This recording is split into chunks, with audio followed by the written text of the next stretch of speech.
الحمد لله رب العالمين حمدا يوافي نعمه ويكافئ مزيده، والصلاة والسلام على النور المبين سيدنا مولانا محمد وعلى آله وصحبه أجمعين. أما بعد، الحمد لله على اجتماعنا في هذه الليلة المباركة، ليلة التروية، وهي أحد الليالي المعلومات التي أقسم الله بها في قوله تعالى: والفجر وليال عشر. فقيل المراد بالليالي العشر هن ليالي عشر ذي الحجة.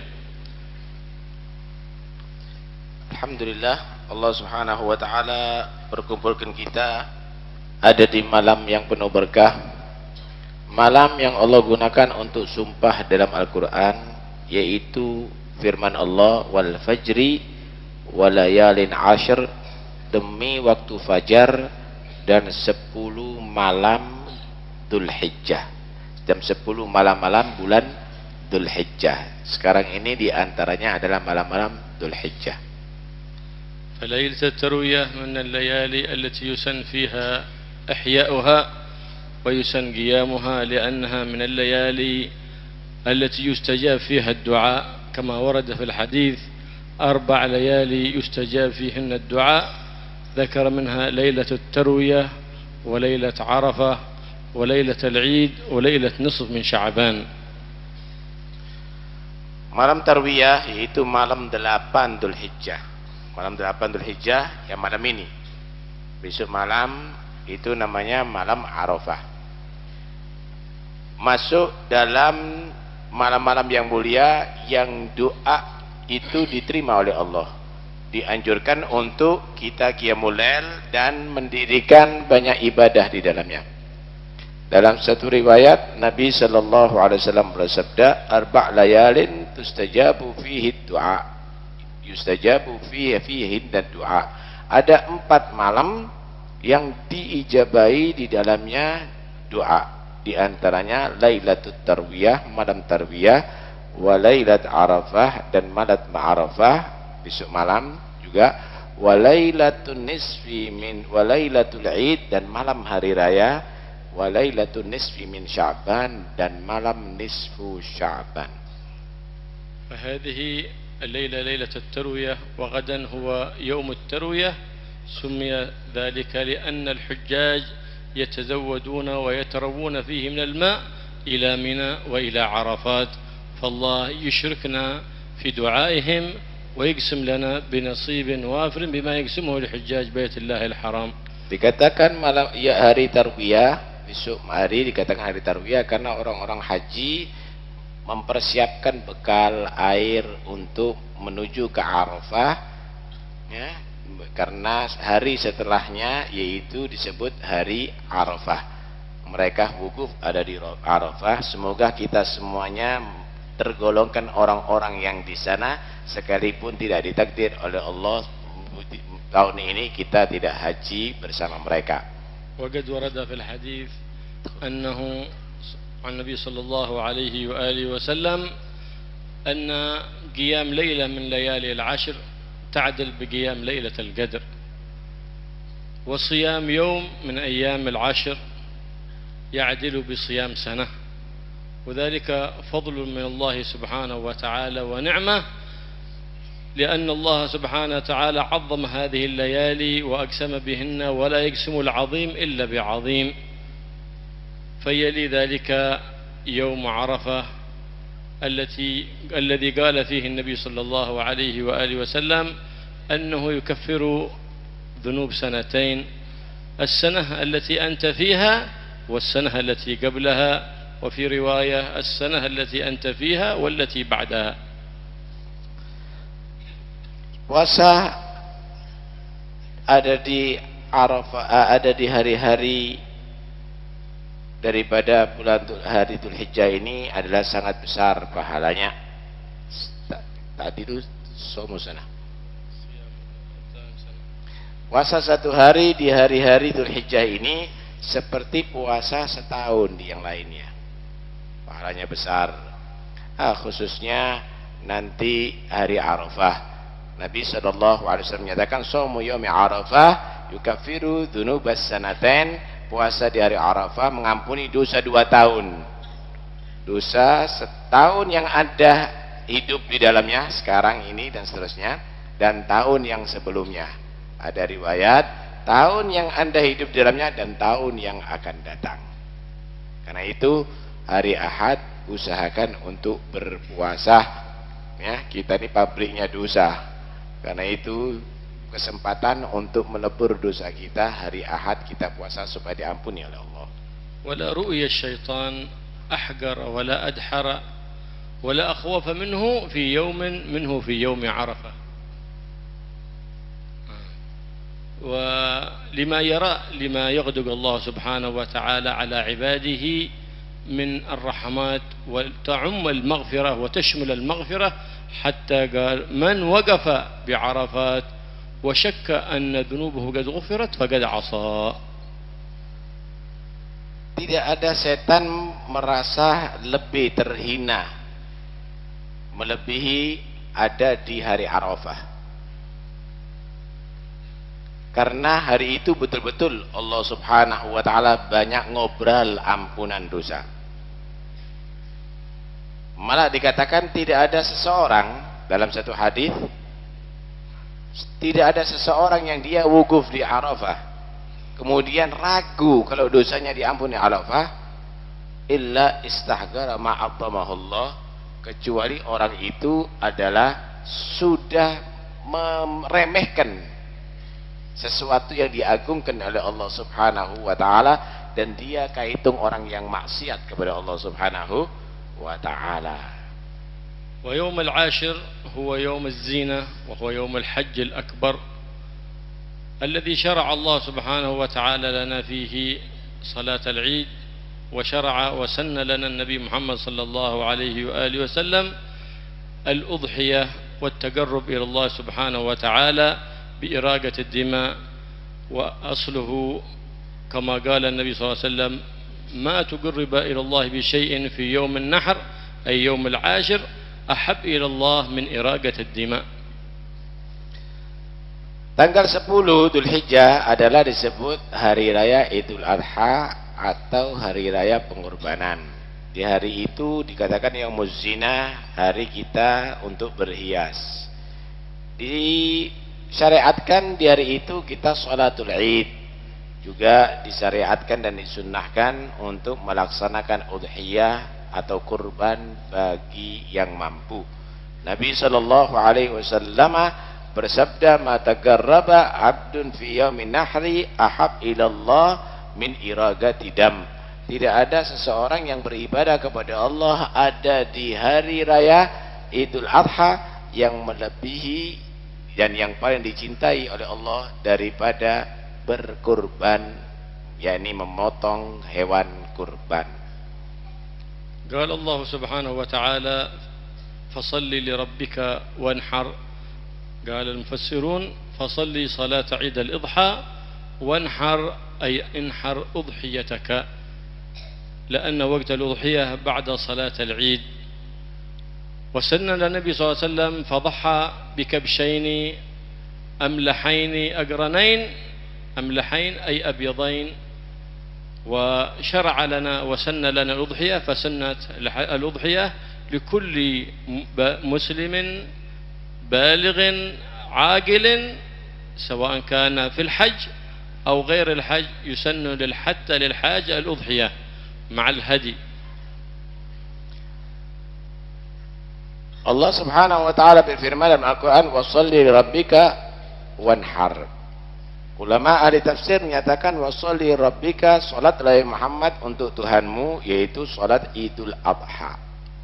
Wanhar, dan laksanakanlah kurban. Karena itu disunnahkan kurban setelah pelaksanaan salatul Id. Nabi sallallahu alaihi wasallam melaksanakan kurban dikatakan syataini amlahaini. Nabi sallallahu alaihi wasallam berkabsyaini amlahaini, kurban dengan 2 kambing kibas. Yang putih kambing kibasnya. Nah, itu disunnahkan untuk putih, yang warnanya daripada warna yang lainnya lebih afdal. kibas lebih afdal daripada yang lain, karena itu yang dipilih oleh Nabi sallallahu alaihi wasallam. Karena itu disunahkan untuk kurban bagi orang yang baligh, yang berakal dan muslim. ويدخل وقت الأضحية في يوم العاشر من طلوع الشمس ومضي قدر ما يسع ركعتين وخطبتين بأقل مجزي، والسنة تأخير الأضحية حتى يدخل وقت صلاة العيد، فإن صلاة العيد حتى يرتفع الشمس قدر رمح ويمضي قدر ركعتين وخطبتين خفيفتين بأخف مجزي. والأفضل كما فعل النبي محمد صلى الله عليه وآله وسلم هو أن يصلي العيد في الجامع ثم يذهب وينحر أضحيته كما فعل النبي صلى الله عليه وآله وسلم. لهذا يسن التعجيل في صلاة عيد الأضحى ليتسع وقت الأضحية، بخلاف عيد الفطر فإنه يسن تأخير الصلاة حتى يتسع وقت إخراج الفطرة. Waktu untuk kurban, nah ini harus paham. Waktu kurban itu adalah setelah terbitnya matahari dan ketinggian 1 tombak. Yang dimaksud ketinggian 1 tombak yaitu kira-kira ditambahi 16 menit setelah terbitnya matahari. Kemudian ditambahi untuk sholat 2 rakaat di aqall mujzi, yang paling singkat sholatnya, dan khutbah 2 khutbah yang paling singkat. Nah, saat itu kita memotong hewan untuk kurban sah, tapi afdolnya hendaknya pelaksanaan kurban setelah sholatul id dan setelah menghadiri sholatul id. Dan itulah yang dilakukan oleh Nabi SAW. Sholat id, sah khutbahnya sekali, kemudian baru pelaksanaan kurban. Itu paling afdolnya. أفضل هذه الأوقات ويستمر وقت ذبح الأضحية إلى غروب الشمس آخر أيام التشريق. هذا هو وقت الأضحية، ويجوز الذبح ليلا، لكن الأفضل والأولى تركه، والسنة أن يكون الذبح نهارا. Kurban berakhir sampai kapan waktunya? Boleh sampai tanggal 13 Dzulhijjah. Kalau hari rayanya ini hari Senin, berarti tanggal 10. Hari Selasa tanggal 11, hari Rabu tanggal 12, hari Kamis tanggal 13. Terbenam matahari hari Kamis, berarti kambing yang dipotong tidak termasuk kurban sudah. Jadi boleh ditunda kurban dari itu setelah sholat id sampai akhir tanggal 13, yaitu terbenamnya matahari. Kapan waktunya? Apakah harus siang hari? Malam hari pun boleh kurban, tapi al-aula, lebih utama dilaksanakan kurban tadi itu ada di siang hari.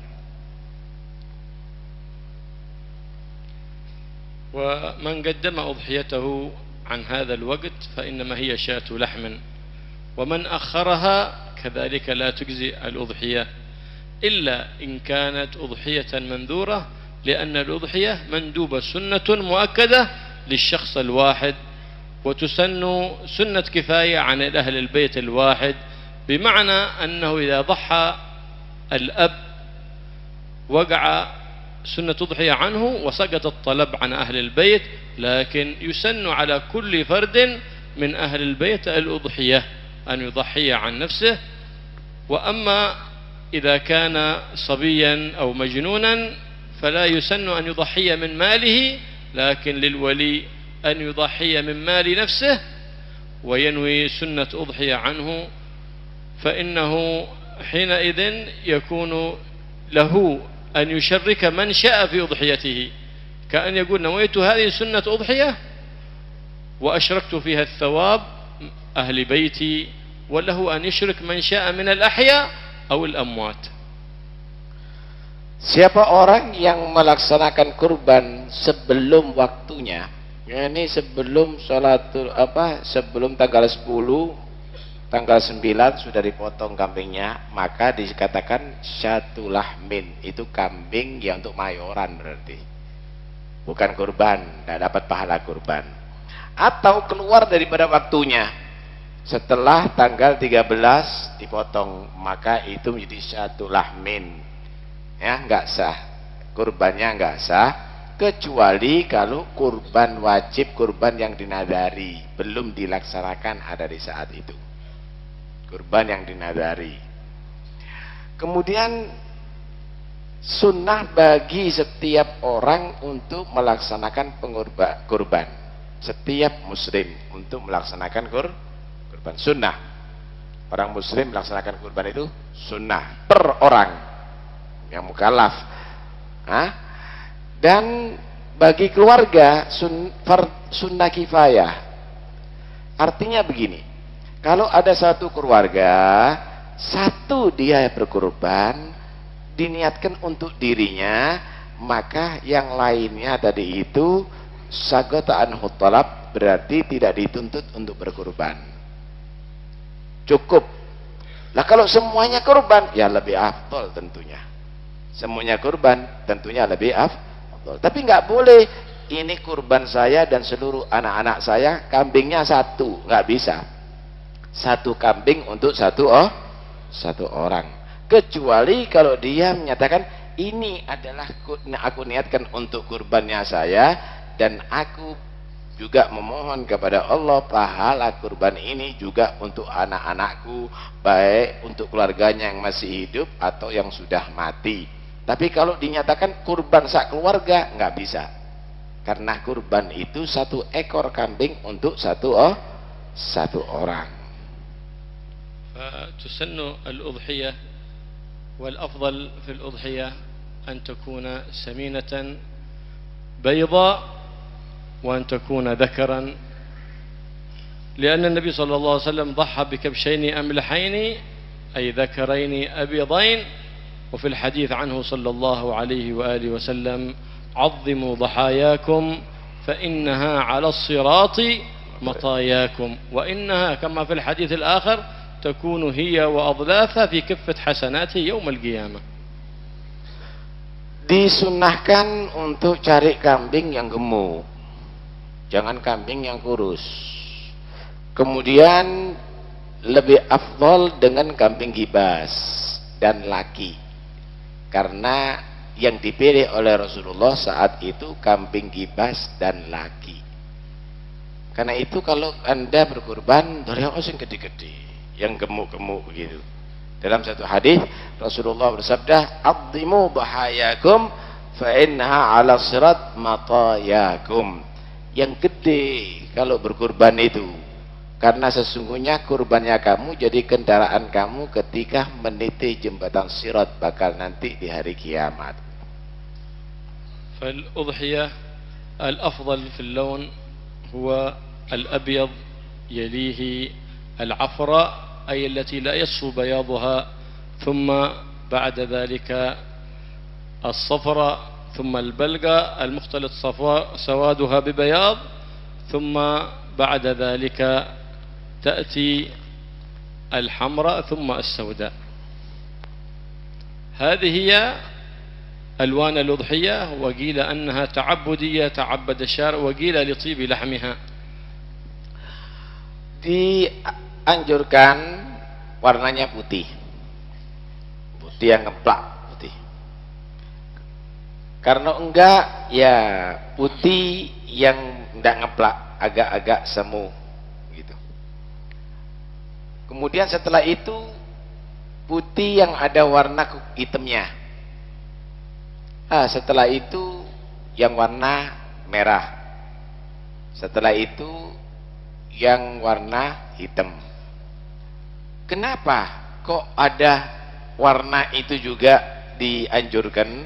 Itu ta'abbudi. Ya udahlah, itu sudah disyariatkan oleh agama, ikuti aja, jangan banyak komentar, patuh aja, laksanakan aja. Itu namanya ta'abbudi. Adam menyatakan karena warna itu juga pengaruh dengan rasa daging, mutu kualitas daripada daging, ada menyatakan begitu. Nah, alhasil begitulah yang sudah diajarkan, karena itu tinggal patuh aja kita melaksanakan. Tapi nggak ada masalah dengan item, cuma ini hanya tertib aturan yang terbaik, yang paling afdol. والسنة أن يتولى ذبح أضحيته بنفسه كما فعل صلى الله عليه وآله وسلم، فإنه تولى ذلك بنفسه، فإن لم يرد أو لم يستطع فليشهد ذلك كما قال النبي صلى الله عليه وآله وسلم لسيدتنا فاطمة: قومي واشهدي ذبح أضحيتك، لأنه تعظيم الشعائر سنة سنها لنا النبي محمد صلى الله عليه وآله وسلم. ويسن يوم العيد أن يفطر بكبد أضحيته يأكل منها 3 لقم ويتصدق بالباقي كما فعل النبي صلى الله عليه وآله وسلم، وإلا فإنه السنة أن يتصدق بثلث ويهدي بثلث ويأكل الثلث، والدرجة الأولى هي الأفضل. Jika dia mampu untuk menyembelih sendiri, maka afdalnya menyembelih sendiri. Jika dia tidak mampu menyembelih sendiri, maka hendaknya menyaksikan dalam penyembelihan daripada kurban sambil bertakbir dalam menyaksikan. Karena Siti Fatimah pernah diperintahkan oleh Nabi, "Gumi washhadi udhiyataki." Wahai Fatimah, bangun, saksikan itu udhiyah kamu, saksikan pengorbanan kamu. Kalau begitu, dari hadis ini bisa diambil kesimpulan, kalau anda nggak mampu, seorang perempuan misalnya nggak mampu untuk menyembelih, maka hendaknya dia menyaksikan pengorbanan tadi itu, karena itu adalah satu cara beribadah kepada Allah Subhanahu wa Ta'ala sambil bertakbir, tentunya sambil bertakbir. Bagi orang yang berkorban, bukan kurban wajib, kurban yang sunnah, maka dianjurkan dia mengambil hatinya untuk dimakan, karena itu dilakukan oleh Nabi. Hati daripada kambing tadi itu dimakan 3 kali suapan oleh Nabi SAW, kemudian disedekahkan yang lainnya. Kalaupun ingin tambah daripada itu, atur 1/3 untuk keluarga dimakan, 1/3 untuk hadiah, mungkin family harta yang kaya, 1/3 untuk sedekah. Tapi tentunya yang pertama lebih afdal karena sedekahnya lebih banyak. Kemudian yang kedua, tertibnya tadi itu 1/3.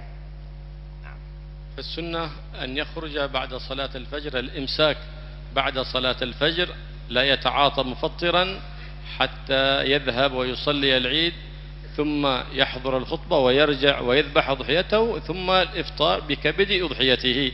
والسنة أن يوجه منحرها القبلة ويسمي الله سبحانه وتعالى بسم الله الرحمن الرحيم، بسم الله الله أكبر الله أكبر الله أكبر لا إله إلا الله الله أكبر ولله الحمد، اللهم هذا منك وإليك، اللهم تقبله مني، وينوي ذلك نويت السنة تضحية عن نفسي أو عن أهل بيتي أو عن من وكلني فلان أو عن ميت فلان. Sunnah bagi orang yang mau menghadiri sholat Idul Adha untuk mulai subuh tidak makan sampai pelaksanaan sholat Idul Adha. Kemudian setelah itu melaksanakan udhiyah kurbannya, kemudian dia makan hati daripada kambing kurbannya, setelah itu mensedekahkan. Sunnah itu. Lain kalau sholat Idul Fitri, sebelum sholat dianjurkan, disunahkan untuk makan dulu kurma, tentunya pada afdalnya. Baik. Dalam pelaksanaan kurban, maka hendaknya kambing tadi itu diarahkan ke kiblat, tapi berbeda dengan mayit. Kalau mayit ada di sebelah kanan, kalau kepalanya si mayit, kalau si kambing kurban ada di sebelah kiri. Kemudian setelah itu dia membaca bismillah dan bertakbir, bismillah Allahu akbar la ilaha illallah Allahu akbar Allahu akbar walillahil hamd, sambil dia menyatakan Allahumma inna hadi sunnah. Allahumma Allahumma inna hadhi minka wa ilaik fataqabbalha minni. Ya Allah, ini adalah darimu rezeki dan kepadamu aku berharap pahala dan terimalah dariku ya Allah. Kemudian dia niat udhiyah tadi itu an-nafsih, daripada dirinya sendiri, atau mungkin diniatkan juga untuk istrinya atau orang tuanya, silahkan, nggak ada masalah. Tapi kalau dari orang yang mati, tidak bisa kecuali yang mati tadi itu berwasiat, aku wasiat untuk dikurbani. Kalau enggak, ya enggak bisa untuk yang si mayit. Itu dalam pendapat yang mu'tamad. قال الله سبحانه وتعالى لن ينال الله لحومها ولا دماؤها ولكن يناله التقوى منكم. إنما هذا القربان إنما هو دليل تقوى العبد لله سبحانه وتعالى. لهذا باشره النبي صلى الله عليه وآله وسلم وحث عليه، فهو يسن سنة مؤكدة لمن عنده قوت يوم العيد وليلته ولا أيام التشريق الثلاثة، ويكره تركها للمستطيع خروجا من خلاف من قال بوجوبها من العلماء. Allah subhanahu wa ta'ala berfirman, lan yanalallaha luhumuha wala dima'uha walakin yanaluhu taqwa minkum. Tidaklah menggapai ridha Allah itu karena daging atau darah daripada binatang kurban. Sesungguhnya yang diganjar oleh Allah itu karena patuhnya kamu dalam pelaksanaan itu, ketakwaan kamu dalam pelaksanaan itu yang diganjar oleh Allah subhanahu wa ta'ala. Karena itu laksanakan kurban tadi itu dengan sebaik mungkin, pahalanya adalah sangat besar. Akhir.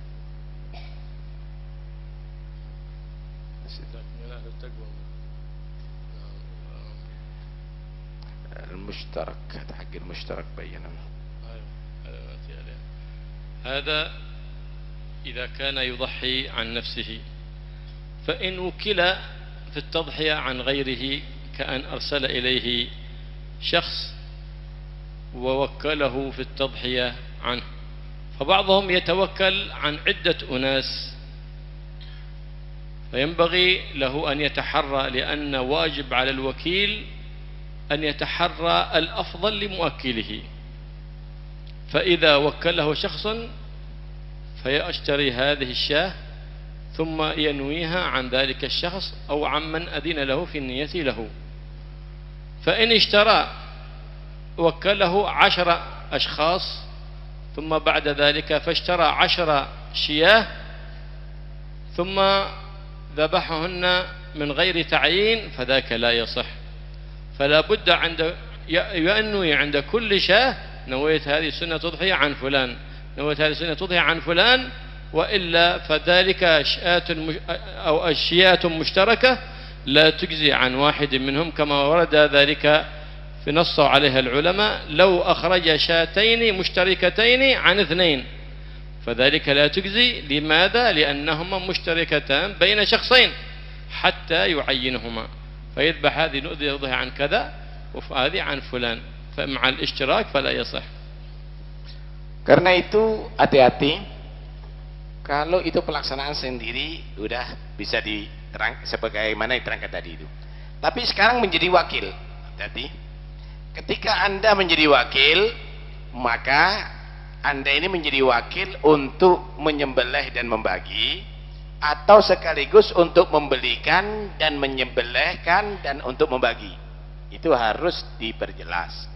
Contoh, kalau Anda dipasrai kambing, maka Anda harus tahu untuk siapa ini kambing, kurbannya untuk siapa, diwakilkan kepada Anda, maka Anda dalam penyembelihannya meniatkan daripada si fulan yang mewakilkan, baru nanti dibagi. Karena itu panitia jangan asal numpuk-numpuk kambing kemudian langsung disembelih begitu saja.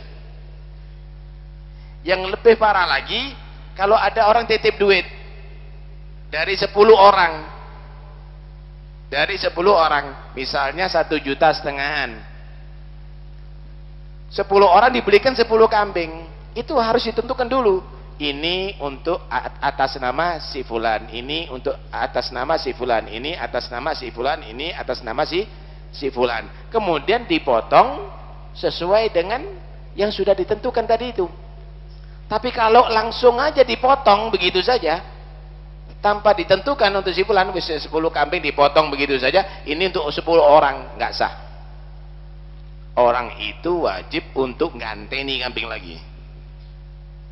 Ini yang harus betul-betul dicermati. Perlu dipahami juga bahwa tidak boleh dijual kulitnya. Kulitnya nggak boleh jual. Nah ini kadang-kadang dijual kulitnya, nggak boleh. Terus bagaimana? Ya harus disedekahkan dulu. Disedekahkan. Setelah disedekahkan mau dijual nggak ada masalah. Daging pun nggak boleh dijual. Kalau diberikan kepada orang yang kaya juga tidak boleh dijual, kecuali untuk dimakan dia atau menjamu tamunya, nggak ada masalah. Diberikan kepada orang miskin boleh dijual, nggak ada masalah. Kalau diberikan kepada orang kaya tidak boleh dijual. Dimakan boleh, untuk menjamu boleh, dikasihkan orang boleh, tapi dijual tidak boleh. Karena itu harus hati-hati. Ada di sini panitia harus hati-hati. Panitia harus hati-hati. Ini muazzin yakul al-ba'd min al-lahm labud bil idhn. Al-wakil. Labud min idhn idza kana wakilan. Bagi wakil, perhatikan. Ini banyak yang keliru. Panitia, dengarkan baik-baik. Kalau Anda ini disebut wakil, Anda ini harus minta bagiannya. Jadi jangan nanti kamu tadi itu wakil, kemudian kamu makan sendiri. Anda kan wakil untuk membagi. Jangan nanti sampilnya dibuat mayoran. Anda harus minta izin. Saya minta izin ya, sampilnya untuk panitia. Silahkan. Nggak ada masalah begitu. Kalau enggak, sekarang saya misalnya yang menerima. Saya menerima kambing dari itu. Saya kasihkan kepada salah satu panitia. Ini milik kamu sampilnya. Yang lainnya dibagi. Perkara nanti panitia tadi itu menyatakan ayo untuk mayoran kita semuanya, itu jadi haknya dia untuk makan bersama, nggak ada masalah.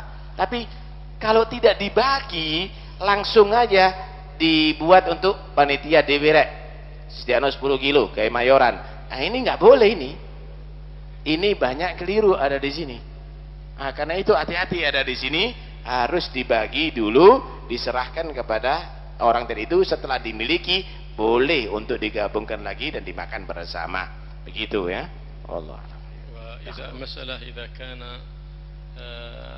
سئل ما هذا الذي اشتريته قيل هذه أضحيتي صارت واجبة عليه فينبغي يتنبه لذلك. إذا اشترى شاة أو بقرة قيل له ما هذا، إن أرادها سنة يقول هذه سنة أضحية، فإن قال هذه أضحيتي صارت ذلك واجبا عليه فيأكل من الأضحية المسنونة. أما الأضحية الواجبة فلا يجوز له الأكل منها، فإن كانت مسنونة يجب التصدق بما يطلق عليه اللحم ككيلو أو نصف كيلو، ثم إن شاء بعد ذلك يتصدق أو يأكل منها أو يهدي منها ما شاء. Perlu dihati-hati juga, ini terakhir. Kalau Anda membeli kambing, jangan sekali-kali Anda menyatakan ini adalah untuk kurbanku. Berarti seluruhnya harus jadi kurban, nggak boleh makan dia dan yang wajib untuk dinafkahi. Kecuali kalau Anda menyatakan ini untuk sunnah kurbanku, nggak ada masalah. Paham ya? Karena kalau sudah ditakyin, dinyatakan untuk kurbanku, berarti wajib hukumnya. Semuanya harus diberikan kepada orang lain. Dia dan yang wajib untuk nafkahi nggak boleh makan. Kalau sudah dikatakan sunnah, ambil sebagian boleh, yang lainnya disedekahkan, atau sebagian disedekahkan walaupun 1 kilo, yang lainnya dimakan juga nggak ada masalah. Mudah-mudahan insyaallah menjadi satu pengertian bagi kita. Wallahu a'lam.